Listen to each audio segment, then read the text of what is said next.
I've had two incident commanders separately tell me that they probably wouldn't be walking on this earth had it not been for that peer support and that IC to IC program that allows them to connect, be with other peers, and really just be able to move on and deal with the unique grief, I think, that occurs when you're the incident commander at one of these horrible incidents. It encompasses the entire mission when we do a stair climb, honoring our fallen, supporting the families, preventing line of duty deaths and injuries. I've had a mom who lost a son in a vehicle accident, and her two kids went to kids camp, and after the kids came back, she said, "I got my son back." Welcome to Responder Resilience, along with my co-host, Bonnie Rimley, LCSW, EMT. I'm David Dashinger. Today we're joined by Victor Stagnaro. He's the CEO of the National Fallen Firefighters Foundation and the First Responder Center for Excellence. And from honoring those who've made the ultimate sacrifice to addressing the mental health and wellness challenges faced by first responders, we're going to explore how NFFF and FRCE are making a profound impact. We invite you to like and subscribe: YouTube, Responder Resilience; Facebook, Responder TV; LinkedIn, Apple Podcasts, Spotify, and go to our website, respondertv.com, for past episodes and guest information. We'll be right back to speak with Victor after this. In this family, more of us die by our own hands than by the hazards of the job. In this family, up to a quarter of 911 telecommunicators have symptoms of post-traumatic stress. In this family, our mental health and wellness are in crisis, while responders are quietly suffering.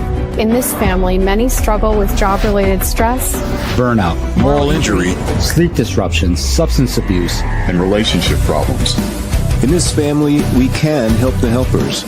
With vital information and resources, resilient strategies, and success stories of overcoming the obstacles. In this family, no one is alone.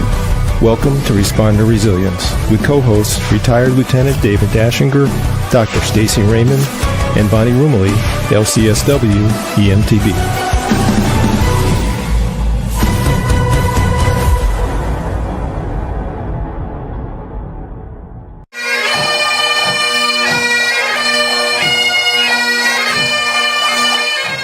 We gather to pay tribute to 140 firefighters who died in the line of duty.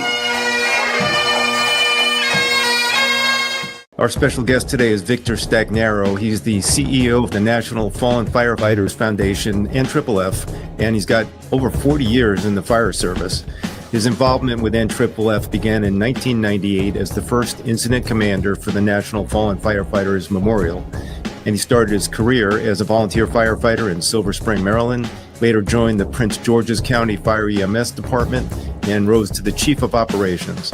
In 2010, he became the NFFF's Director of Fire Service Programs, focusing on reducing line-of-duty deaths.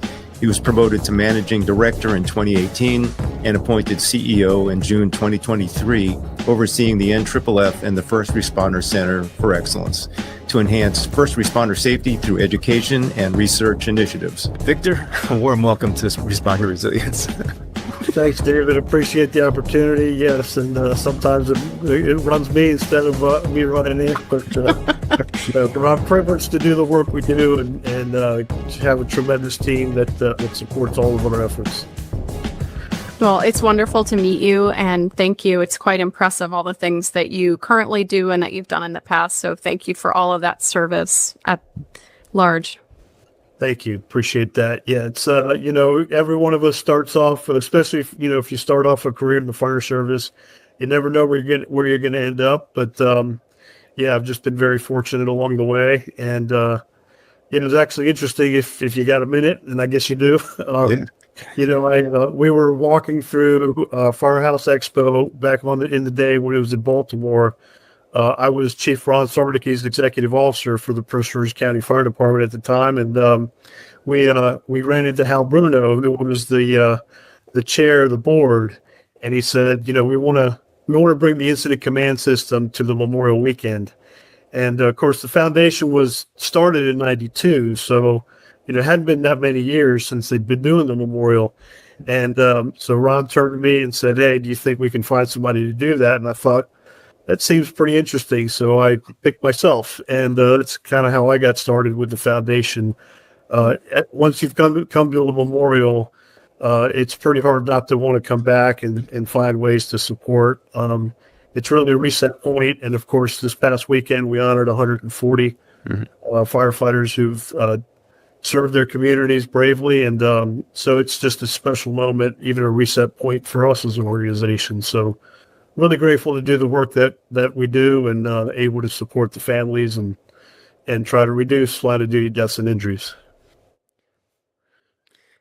Well, you're doing that on many different fronts, and we're looking forward to diving into all of that.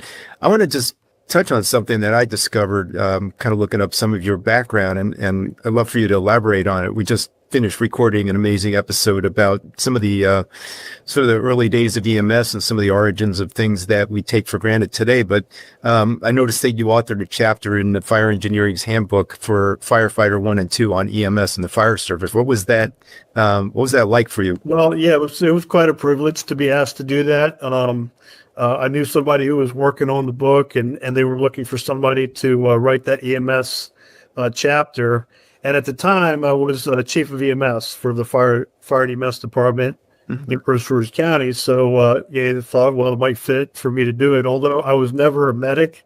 At the time, I was overseeing the medics. And, what a phenomenal group of people, truly, truly professionals in our fire service.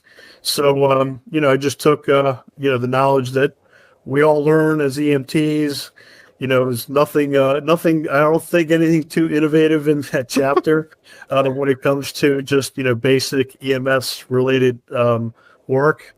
But it was, quite a privilege. And then the other really fun and unique piece about that was they able to use pictures from our own department. So we had a recruit class going on at the time. So, they were going through their EMT training. So just being able to get a photographer and get those pictures that are in that book, which I thought was kind of fun for our recruits who were going through the training at the time, to be able to have that as, kind of a memento, a moment in time when they were, going through their training. So, it was a real privilege to be able to do that.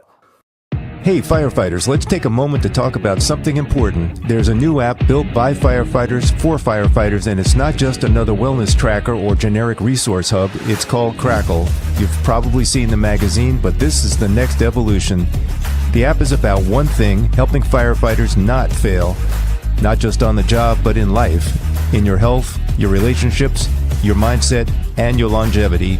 We know the culture. We know what gets ignored, pushed aside, or buried, and that's why Crackle is designed to meet firefighters exactly where they are, with resources that make sense, are easy to use, and actually respect your time.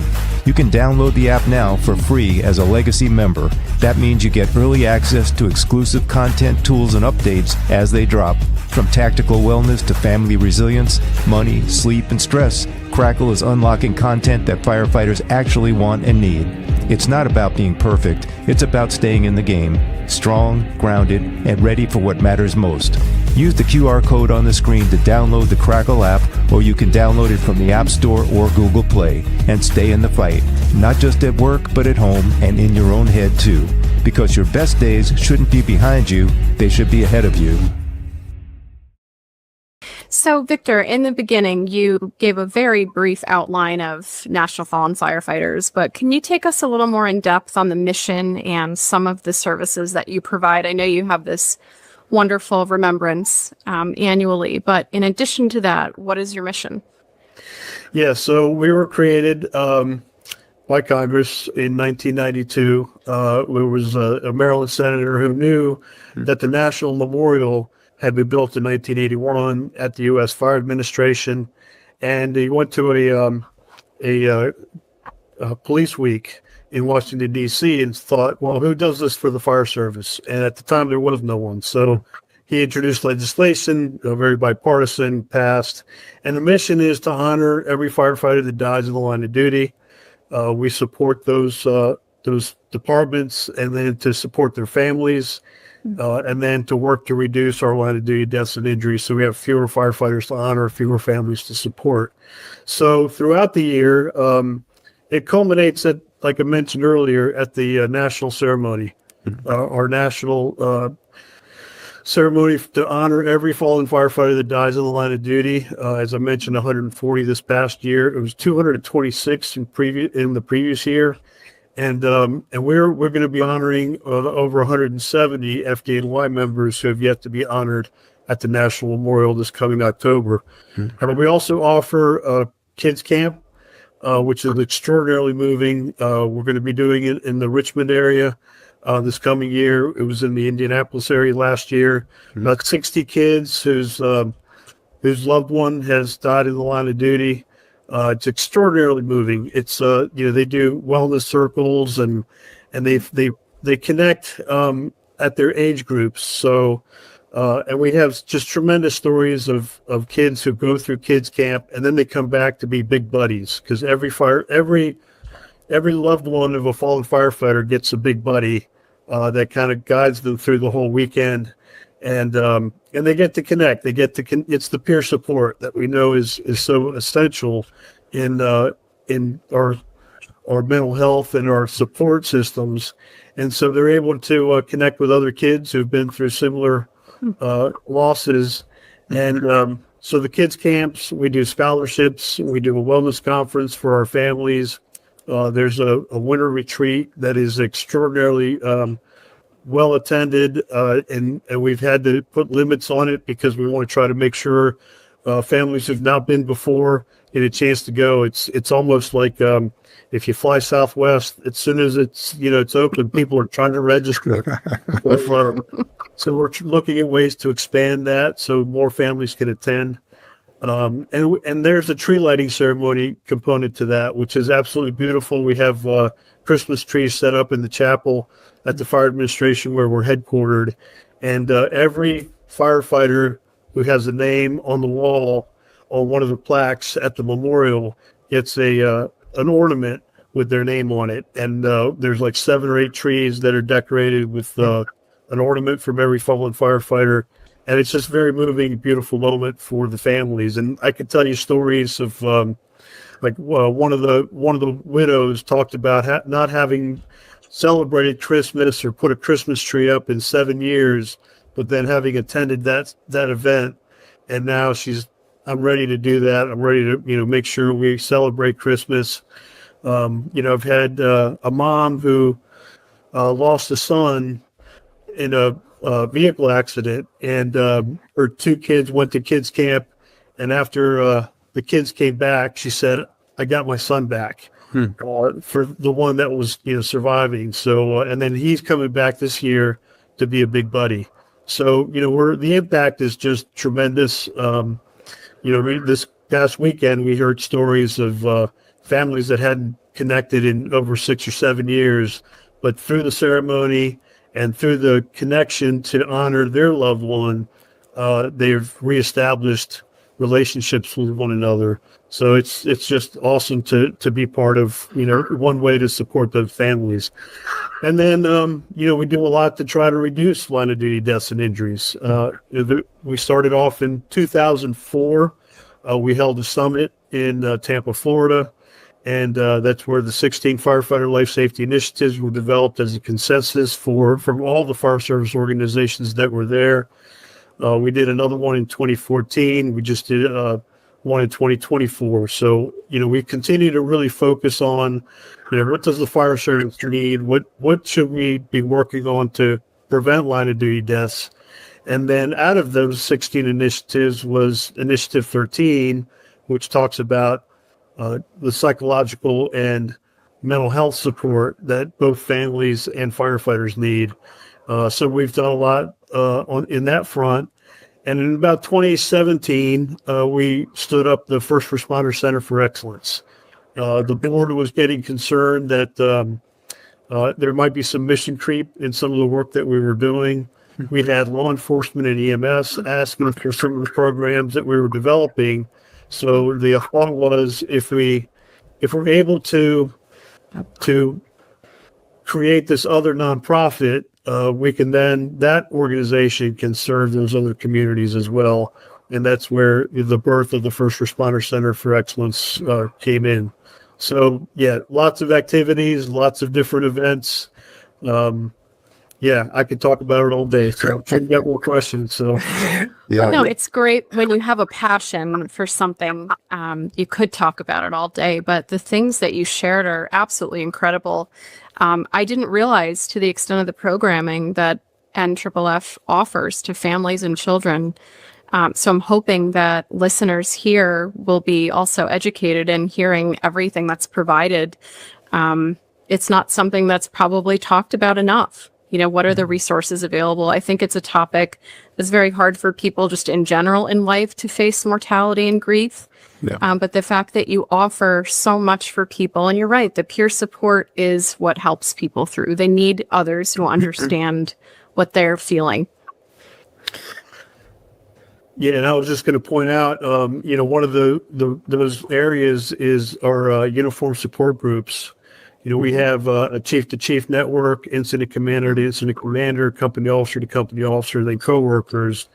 I've had 2 incident commanders separately tell me that they probably wouldn't be walking on this earth had it not been for that peer support and that IC to IC program that allows them to connect, be with other peers, and really just be able to move on and deal with the grief the unique grief, I think, that occurs when you're the incident commander at one of these horrible incidents. One of the things you're also offering for families and perhaps for these ICs is some degree of closure in this grief-filled experience and how important that is. Yeah, I think one of the things that, I've learned through my 15 years with the foundation is how much we as a society overall do not handle death very well. Mm-hmm. We're quite often hidden from it or removed from it. And so when it does happen, it's, it can be very difficult. And then you add to that a firefighter line of duty death, which quite often can be very sudden, unexpected. But the other thing is we've learned of other things that are taking the lives of firefighters, such as cancer. And we also are now beginning to recognize suicide under certain conditions. So, those types of grief are even more different than, the suddenness of it. So, we're working on educating our staff as to, how to best support those families when we do have a suicide to honor. And then certainly the cancer component. I think anybody and everyone knows somebody who's died of cancer. Quite often it's, a loved one. And in some ways you almost lose them twice. When you hear the C word being used in a diagnosis, and then as they fight through it or go through treatments, and then, and sometimes the loss. And so, yeah, we're better educated, and we're continuing to educate ourselves as to how to better support those families and those departments. As firefighters and first responders, we're brilliant at the basics. We master the art of stretching the line, and we excel at being there for those who need us most. Yet even the best of us can be caught off guard. We sometimes face unexpected challenges like injury, cancer, or post-traumatic stress symptoms. But you're not alone. The First Responder Center for Excellence is here to equip you with the tools and resources you need to stay informed and prepared. We help you focus on staying strong, safe, fit, and resilient.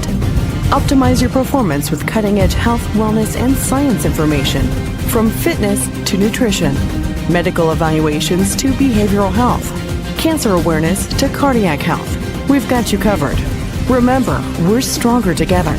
Discover more at firstrespondercenter.org and connect with us on X, Facebook, LinkedIn, Instagram, and YouTube. The First Responder Center for Excellence.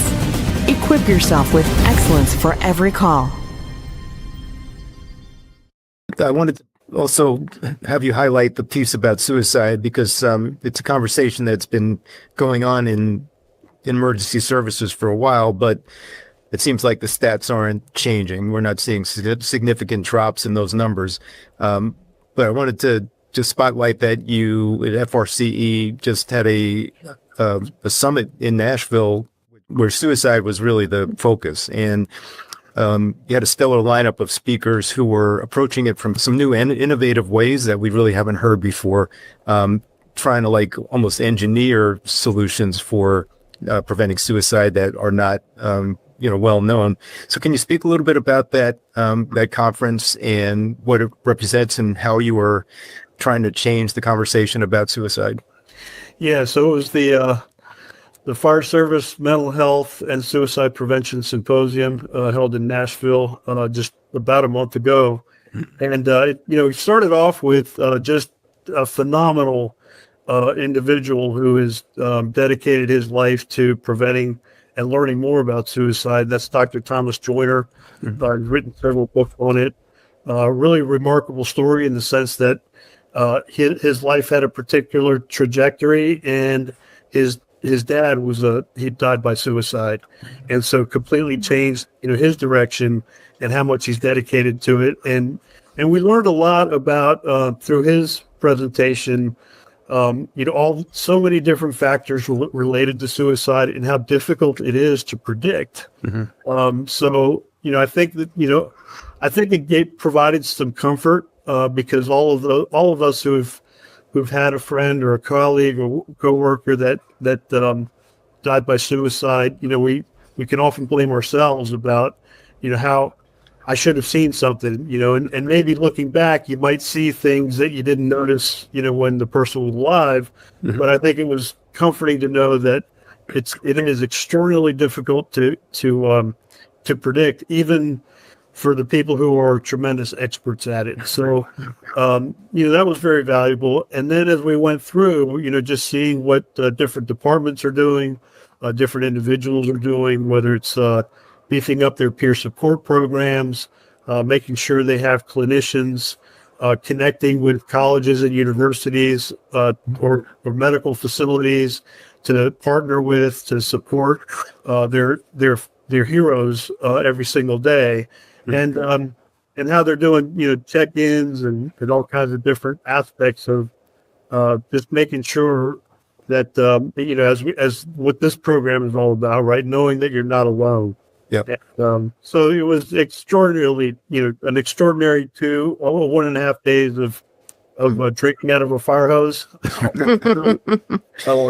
But we learned a lot, and I think everybody came away with a sense of, how much more needs to be done, and not only, David, to your point, on the research piece, because we have to do just a better job of doing the research, so we really could better understand the problem and how to support our first responders across the spectrum.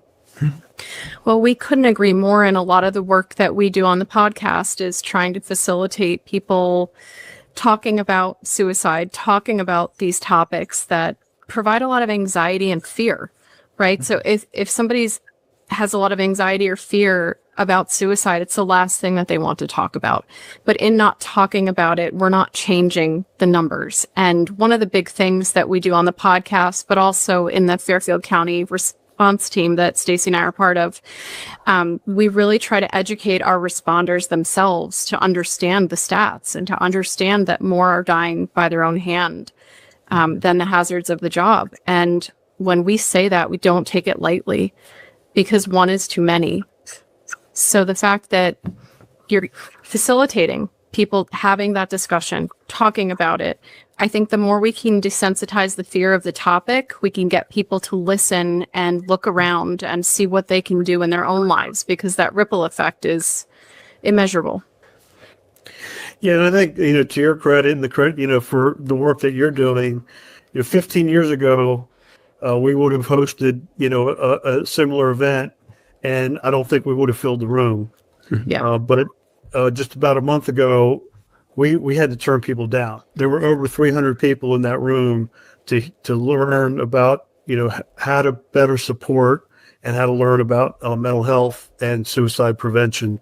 So we have turned the corner on awareness, but there's so much more that needs to be done. As far as practical information, and I think one of the things that highlighted is, for departments and agencies to, create that culture of being able to speak out, being able to, not being stigmatized, if I'm having a concern or when I have a concern, and there's Jen Meyer. She was one of the speakers there. Did a fantastic job. She only had 15 minutes to kind of talk about the national strategy related to suicide prevention. But one of the things she didn't have time to do is she talked about, we all say, you don't go it alone. Say something, but how many of us are willing to do that? Take that inward and say, when I have concerns, am I willing to talk to somebody about it? And I was really, I think that's a message that needs to be really addressed, because as fire service people and first responders, I think in particular, we're always the helper. I'm here. I will listen to you and I will hear your concern. So please share it with me. But how am I really willing to do the sharing? Yeah. It's, to be the first one to speak up. Introducing FD Teas, the only gourmet tea crafted with first responders and their families in mind. Proudly firefighter and veteran owned, our collection of gourmet organic teas is uniquely designed to honor those who are on the front lines to protect our communities. At FD Teas, we believe in quality. That's why we source the freshest organic tea available, offering you the most popular flavors that not only excite your taste buds, but also bring comfort and relaxation to your daily life. Indulge in our specialty blends: classic Earl Grey, soothing chamomile, vibrant green tea with ginger root, decadent chocolate salty caramel black tea, and robust Irish breakfast. FD Teas makes for a special and unique gift, perfect for any occasion or season. Taste the difference and show your appreciation for the rescuers in your life with FD Teas. Available on fdteas.com and in our Etsy store, Fire Department Prints. Also available on walmart.com as Fire Department Prints. I want to get into a little more depth with First Responder Center for Excellence. You talked a little bit about how they've evolved out of NFFF. Talk a little bit about some of the other programs, resources, initiatives that FRCE is offering, because there's a ton. If you go to the website, it's almost like that fire hose again. There's so much good stuff on that website. So tell us about FRCE and what all the things that you're excited about. Well, first, just to add that, to have Frank lead, the chief of safety for FDNY, retiring after 30-something years, 34 years, I think it is, with the FDNY, to have him step in and lead the FRCE is just phenomenal. Mm-hmm. And he's just done a tremendous job. He's everywhere. He's a published author, and for him to lead that organization, again, it's just, we're just very blessed with tremendous leadership. And, his focus is, and he talks about, the FRCE's job is to put the NFFF out of business, to have, as few, or, if we could ever reach a point where there'll be zero, and of course we know that won't happen, but that's his goal. And so he's approaching that with, really wide brush of trying to get as much education to the fire service as absolutely possible. He's got a coalition of organizations that are sharing a platform for training, and a lot of content is going on that training, whether it's cancer prevention and mental health, cardiac support, and one of, and I love his heart of every firefighter needs to get this for free. We need to be able to provide it to everybody. And you think about it from his approach too, is most departments are, they're struggling to buy fire hose and fire trucks and the equipment that firefighters need. So are they really going to be able to support training? And some do, which is fantastic if they have those resources. But the opportunity to provide these at no cost so that every firefighter gets that training. And if you think about the 140 that we honored, the trauma deaths are way down, which is a real testament to the fire service training that goes into putting up ladders, running hose lines, tactics. Those things, we're getting really, really good at those things, which is, again, it's just shows the professionalism, whether it's a career or volunteer combination, whatever it is kind of system you're from, those firefighters, they're true professionals, which is what the public expects. But as Frank points out, these are the blind side areas that are taking the lives of firefighters. And so he's doing a lot of tremendous work on the content, cardiac, cancer prevention. And, coming from New York, he's gone to way too many funerals for firefighters that have died of cancer. We had, there's a woman by the name of Vina Drennan. Her husband, Captain Drennan, was killed in the early 90s. And she found out that the gear that FDNY was wearing at the time was not NFPA compliant. She became quite the advocate, and they purchased new gear. And one of the things I heard in New York a bunch of years ago was, one of our brothers died so you could wear this gear. And so, wear it the proper way and wear it with a certain level of honor because of, what it's taken. And I think that's the approach that Frank is taking is, honor our fallen heroes by lessons that we learned and trying to do everything we can. So, wear your SCBA, practice good nutrition, stay healthy, have a strong heart, and everything we can learn about mental health and be learning how to be more resilient. And that's the training that's at the FRCE and on our website, and that we're offering whatever we can in person. That all sounds great. Can you go into a little bit more some of the partner programs that are going on with FRCE? So you've talked about some of the initiatives, but what are some of the other partnerships? Yeah, so we're connected with the Firefighter Cancer Support Network. They're using the platform, and then just that's the other piece that Frank's really focusing on. We've got some training that's coming out of the University of Pittsburgh. There's some work being done there, sleep studies that are being done through the University of Pittsburgh, and they're creating some content for our online training programs. And University of Iowa is another one that, and there was we had a board member from the FRCE by the name of John McClough. He recently passed away, cancer death. He was not a firefighter, but, well, actually, no, he was a firefighter. He was a volunteer firefighter in Pennsylvania, which he became a volunteer much later in life, and he absolutely loved it. He just, as it gets into our blood, we just, that's what we do. So he was so proud of being a member of the FRCE, and he made these connections with us, or for us, at the University of Iowa and the University of Pittsburgh. And so that legacy lives on as we're continuing to prepare. In fact, I think one of the things we're looking at is maybe doing the next first firefighter suicide prevention symposium in Iowa in conjunction with the University of Iowa. So, partnerships, obviously, we can't do it alone, and there's so much other good work. So, one of our goals is to amplify the great work that others are doing, and then partner with them as much as we can where things align. And Frank's just doing a fantastic job with that.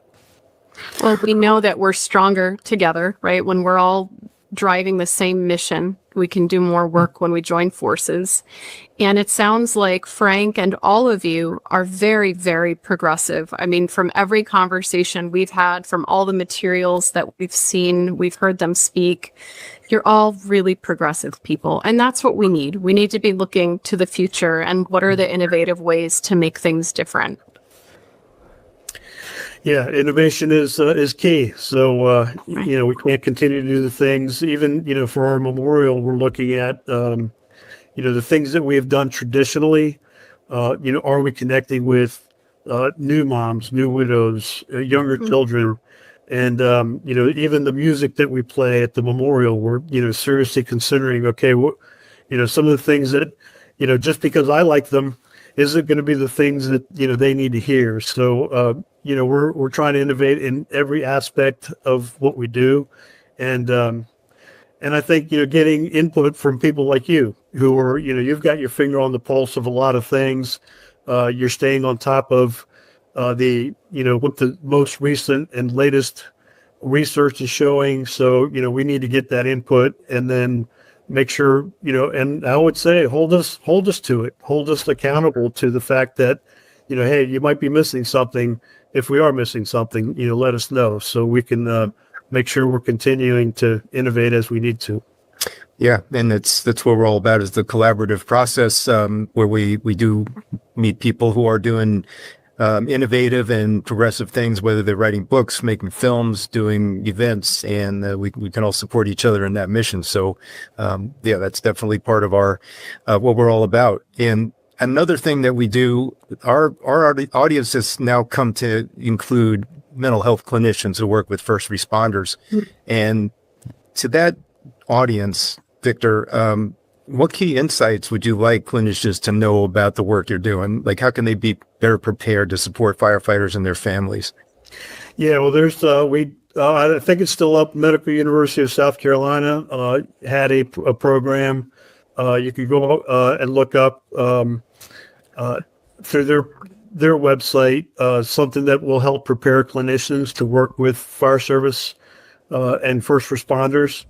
I think one of the most tragic stories related to mental health was, right after 9/11, the FDNY Counseling Service Unit brought in clinicians from outside, and they thought it was a really good idea. But Frank Lito, who I'm sure you've had on the program, has said there was only one they kept on. Because they were so traumatized by the things that the firefighters were sharing with them, and that's not unique to 9/11. I think that's unique. That's across the board. As firefighters express what they contend with on a regular basis. So I think just be prepared for that, and the dark humor. I'm sure there's a lot of training related to that. But yeah, I think seek out that we have seek out anything we have on our website and the FRCE website, but also look at, we have a panel. We have an advisory committee focused on mental health. And, they would be a tremendous resource for clinicians to reach out to them and talk about how to best be prepared to serve our community. Thanks. Yeah, that's great. No, it sounds wonderful. And, we've started to do a lot more episodes so that we can also help to educate some of those clinicians. So again, we hit it from all angles together, and we're going to push that ball up the hill. The other question I had for you, you've mentioned a couple of your resources, but talk about some of the online and in-person opportunities that families and survivors could avail themselves of. So we do have every Tuesday and Wednesday, there are specific groups for our Fire Hero families, and we do online meetings with them. We just, in the last 6 months, started something for young adults and high school kids to be able to connect. And that's all facilitated with a licensed clinician. So they have, opportunity to connect online. Same with, there's a group for moms, a group for widows. And one of the things we found, we actually pivoted to that during COVID. And then post-COVID, our family programs was like, we have to keep this. It's just been so valuable for the families to connect virtually. And quite often we're reaching families before we honor their firefighter. And now they're attending our in-person events, whether it's a wellness conference or the kids camps, and they've already got friends because they've met them virtually. So those are really great, valuable programs for our families. And then there's all as I mentioned, the platform on the FRCE. We also have the Fire Hero Learning Network, which has a whole host of training for the fire service, decision making, and even some very tactical related issues like dealing with carbon monoxide detection and sprinkler systems and sprinkler buildings, and lots of different training that's available through that. And then you can always, seek out our in-person. Of course, that is very dependent on funding. We've done these one-day seminars on cancer prevention, and actually for a while we were doing it was cancer, cardiac, and mental health all in one day. So that's one of the things the FRCE was pulling off pretty regularly. It can be a little labor intensive, but it's nice because the departments can, it's a 1-day training, and we're hitting everything in that 1 day. And the other thing I think is really valuable is that we're not siloed in, this cancer, cardiac, mental health, because there's so much of it is tangled together, right? So we use each other. A lot of the cancer prevention is also supporting wellness and sleep and mental health and cardiac, wellness. So I think that's another really unique piece of what the FRC is really pushing is you can't silo these things. The whole human body is connected, and all of the rest of it's connected as well. Right. And Victor, you mentioned funding. So if someone, individual, organization wants to help support NFFF and FRCE, how can they do that? Yeah, go to www.firehero.org and hit the donate button. Everything we do is it's funding dependent, and and we're at a tough time. I realize a lot of us are going through difficult times. The economy is pretty topsy turvy, but if every firefighter gave us what it costs to buy an alcoholic beverage, an adult beverage at a bar, on behalf of one firefighter, then we would be able to do a lot more of the work that we're doing. So I would just encourage everyone, buy a firefighter a drink and donate to the NFFF, and you can designate funds to go directly to the FRCE if you want to focus on that prevention piece. Put that in there, and we'll make sure those funds are used for the prevention component, or you could just put it wherever you think it fits best. But yeah, we're dependent on that, and we're grateful for the opportunity to advertise, how people can support us through our funding. And I'll add too, coming up in September, there's going to be stair climbs all across the country. We get that information. That's another great way to support the organization. We continue to support the counseling service unit of FDNY through those stair climbs, and so that's or golf tournaments, or if you want to do one, if you want to host one, let us know. We'll support you and give you all the instructions so you can do a stair climb in your community. Right, and then you have a great event connected with FDIC they'll be coming up next year in the spring, but talk about that one, because that one seemed like a dynamic event that people really would enjoy on a lot of different levels. Yeah, so we did Boot Scoot Boogie this year. It's at the Indiana Ballroom, just about a block and a half away from the convention center. It's a beautiful ballroom. We had a band, food. We had a bourbon tasting event and an auction, and it's just a great way to come out and support the foundation. And then buy some we had some bourbon that we sold with the names of some fallen heroes on it. We have all kinds of different fire equipment that if you want to get some equipment, Motorola radios, all those, that kind of thing.